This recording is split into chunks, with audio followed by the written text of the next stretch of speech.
Shampa kitchen with village ফুডে আপনাদেরকে স্বাগত। প্রতিদিনের মতন আবারও চলে এসেছি একটা রেসিপি নিয়ে। আপনাদেরকে অনেক রকম মাংস রেসিপি করে দেখিয়েছি, আজকে একেবারে ভিন্ন স্বাদের আজকে রান্না করব পুরো মশলা দিয়ে। কি করে মাংসটা রান্না করছি আপনারা দেখতে থাকুন। আর যদি আমার রেসিপিটা ভালো লাগে প্রথম থেকে শেষ পর্যন্ত দেখার অনুরোধ রইল, চ্যানেলটা সাবস্ক্রাইব করার অনুরোধ রইল, আর পাশে থাকা বেল আইকনটা প্রেস করে রাখবেন, তাহলে সবার আগে নোটিফিকেশনটা পেয়ে যাবেন। আর লাইক দিয়ে দেখে নেবেন। চলুন তাহলে কি করে রান্না করছি দেখতে থাকুন। আমি গ্যাসটা জ্বালিয়ে নিয়েছি, আর একটা নিয়েছি আমি ছান্তাটা আমি গ্যাসের ওপর বসিয়ে দিলাম, আর আঁচটা একটু আমি কমিয়ে দিচ্ছি। দেখুন আমি ছান্তাটা বসিয়ে দিয়েছি। আপনাদের কাছে যদি লোহার তার থাকে তাহলে লোহার তার দিয়ে দেবেন। আমি এর মধ্যে পুরো মশলায় আজকে রান্না করব, আর অসাধারণ লাগে খেতে। এই জন্য পেঁয়াজগুলো আমি ছাড়িয়ে নিয়েছি, পেঁয়াজগুলো একটা একটা করে আমি পুড়িয়ে নিচ্ছি।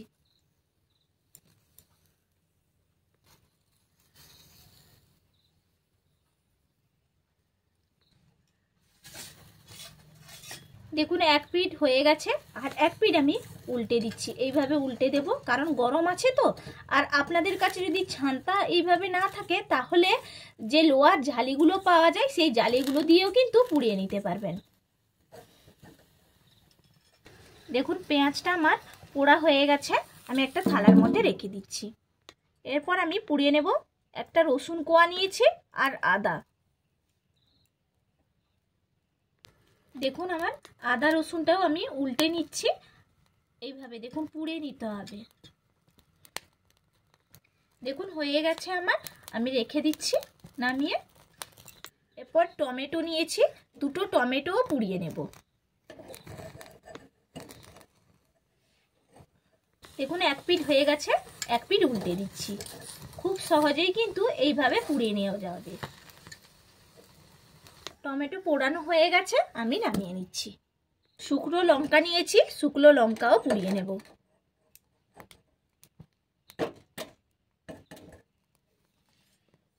একটু নাড়িয়ে চাড়িয়ে দিচ্ছি, কারণ শুকনো লঙ্কা হতে কিন্তু বেশি সময় লাগে না। দেখুন সঙ্গে সঙ্গে দেওয়া মাত্রই কিন্তু হয়ে গেল আমার।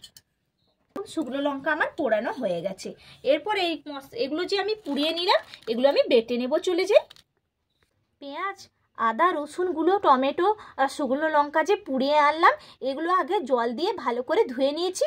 এরপর আমি বেটে নেব সবগুলো একসঙ্গে। টমেটোটা আমি আলাদা করে বাটবো। বেটে নিয়ে চলে এসেছি। দেখুন পোড়া মশলার বাটাটা দেখতে কতটা সুন্দর লাগছে। আর এখানে বেটে নিয়েছি টমেটো পিউরি, আর সঙ্গে ধনে পাতাও বেটে নিয়েছি। আর এখানেই নিয়েছি বোনলেস চিকেন। এই চিকেনগুলো আমি ভেজে নেব। চলে যাই। কড়াইটা বসিয়ে দিয়েছি, কড়াইটা গরম হয়ে গেছে। কড়াইয়ের মধ্যে দিয়ে দিচ্ছি তেল। এখানে আমি সাদা তেল নিয়েছি, কারণ ভাজবো এই জন্য সাদা তেলটাই নিয়েছি। তেলটা গরম হয়ে গেছে, আর এখানে যে আমি চিকেনগুলো নিয়েছি কড়াইয়ের মধ্যে দিয়ে দিচ্ছি। দিয়ে দিচ্ছি পরিমাণ অনুযায়ী লবণ, দিয়ে দিচ্ছি হলুদের গুঁড়ি। এরপর ভালো করে একটু নাড়িয়ে আমি ভেজে নেব।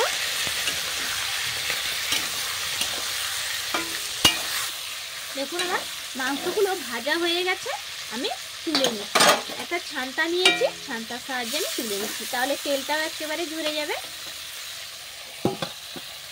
দেখুন চিকেনটা যে ভাজলাম তার অনেকটা তেল থেকে গেছে। সেই তেলে আমি আলুগুলো কেটে নিয়েছিলাম ডুমো ডুমো করে, আলুগুলো আমি ভেজে নিচ্ছি। আলুর মধ্যে দিয়ে দিচ্ছি পরিমাণ অনুযায়ী লবণ, দিয়ে দিচ্ছি হলুদের গুঁড়ি। ভেজে নেব। দেখুন আলুগুলো আমার ভাজা হয়ে গেছে, আমি তুলে নিচ্ছি। কড়াইটা ধুয়ে পরিষ্কার করে নিয়েছি, কড়াইটাও গরম হয়ে গেছে। কড়াইয়ের মধ্যে দিয়ে দিচ্ছি সরষের তেল। রান্নাটা সরষের তেলে করব। তেলটা গরম হয়ে গেছে, তেলের মধ্যে দিয়ে দিচ্ছি এলাচ দানা। ফাটিয়ে নিয়েছি দুটো, এলাচ দানাগুলো দিয়ে দিলাম। দেখুন এলাচটা আমি ভালো করে তেলের মধ্যে নাড়িয়ে ভেজে নিয়েছি। এরপর আমি এর মধ্যে দিয়ে দেব আগে থেকে যে পোড়া মশলাটা বেটে আনলাম, এই পোড়া মশলাটা আমি দিয়ে দিচ্ছি। ভালো করে একটু নাড়িয়ে নেব।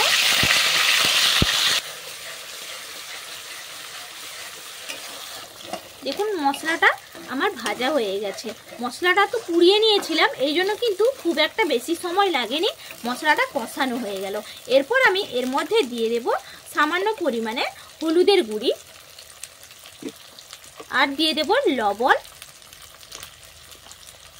দিয়ে দিচ্ছি কাশ্মীরি লঙ্কার গুঁড়ি, দিচ্ছি গোলমরিচের গুঁড়ি, এরপর দিয়ে দিচ্ছি জিরে গুঁড়ি,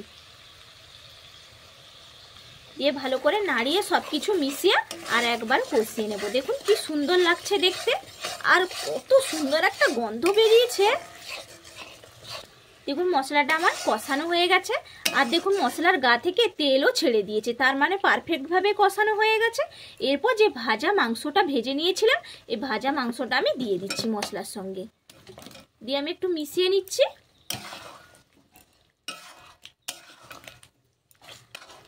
দেখুন ভালো করে মিশিয়ে নিলাম, আর দেখতে দেখুন কি সুন্দর হয়েছে।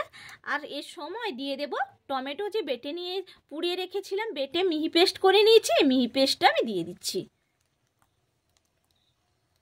আর দিয়ে দেব ধনেপাতা বাটা। এই জন্য ধনেপাতা বাটাটা দিলাম বলে ধনে গুঁড়িটা দিলাম না। আপনাদের কাছে যদি ধনেপাতা না থাকে তাহলে ধনে গুঁড়িটা দিয়ে দেবেন।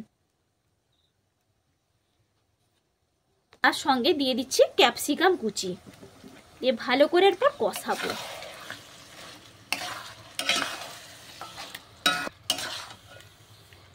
দেখুন ভালো করে সব কিছু মিশিয়ে নিলাম, আর দেখতে কালারটাও কিন্তু অসাধারণ হয়েছে।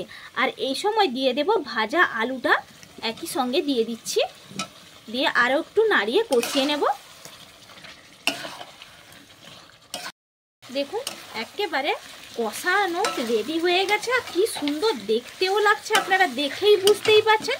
এই সময় আমি দিয়ে দেব জল, খুব একটা বেশি জল দেব না, কারণ মাখো মাখোটাই খেতে ভালো লাগে, এই জন্য খুব একটা বেশি জল দেওয়ার দরকার নেই, এইভাবে মাখো মাখো রাখবো।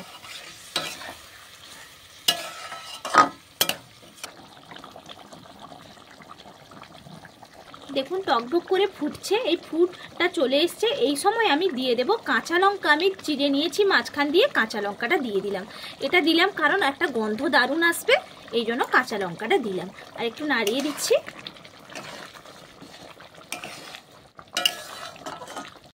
আমার রান্নাটা একেবারেই রেডি, আর দেখেই বুঝতেই পারছেন যে কতটা সুন্দর হয়েছে।